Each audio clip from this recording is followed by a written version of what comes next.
కానీ చాలామంది మెషిన్ పెట్టుకొని పడుకునే వరకు దాన్ని ప్రొలాంగ్ చేస్తారు. ఇమ్మీడియేట్‌గా గురకొస్తే డాక్టర్ దగ్గరికొచ్చేవాళ్ళు ఉన్నారా అండి అసలు? ఇప్పుడిప్పుడు కొంత బెటర్. ఆ! మేబీ అది వాళ్ళ పార్ట్నర్ డిస్టర్బెన్స్ అయ్యి వాళ్ళ పార్ట్నర్ గొడవ పెడుతుందని రావడమో, ఓకే. లేకపోతే గురకతో పాటు వాళ్ళకి ఇట్లా సోషల్ ఎంబారస్మెంట్స్ అవ్వడమో, లేదు అనంటే గురకతో పాటు ఏదైనా వేరే సిమ్టమ్స్ కూడా ఉండడమో, ఓకే. ఇలాంటి వాళ్ళు వస్తారు. ఎగ్జాక్ట్‌గా ఎప్పుడు రావాలి చెప్పండి అసలు? గురక వస్తుంది అనంటే లౌడ్‌గా వస్తుంది. కొంచెం ఫ్రీక్వెన్సీ అనేది ఎక్కువగా ఉంది. మధ్యలో ఊపిరి ఆగిపోయినట్టు అట్లా ఏమన్నా అనిపిస్తుంది. అండ్ డే టైమ్ కొంచెం నిద్ర వచ్చినట్టు అనిపిస్తుంది. ఓకే. లేకపోతే మన క్వాలిటీ ఆఫ్ లైఫ్ ఎఫెక్ట్ అవుతుంది.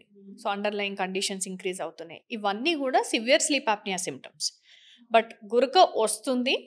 అది జస్ట్ మనం మాట్లాడే వాయిస్ ఆ ఫ్రీక్వెన్సీలో వస్తుంది అంటే కూడా వచ్చి చూపెట్టుకోవడం చాలా బెటర్.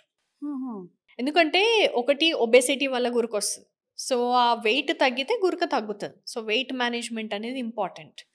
సో మిగతా ఏదైనా డిఎన్ఎస్ టాన్సిల్స్ అట్లా వస్తాయి. సో సింపుల్గా కూడా ట్రీట్మెంట్స్ అనేవి ఉంటాయి గురకకి. ఓకే. సో ఎంత ఇమీడియట్గా వస్తే అంత ఫాస్ట్గా మనము ట్రీట్మెంట్ చేయొచ్చు.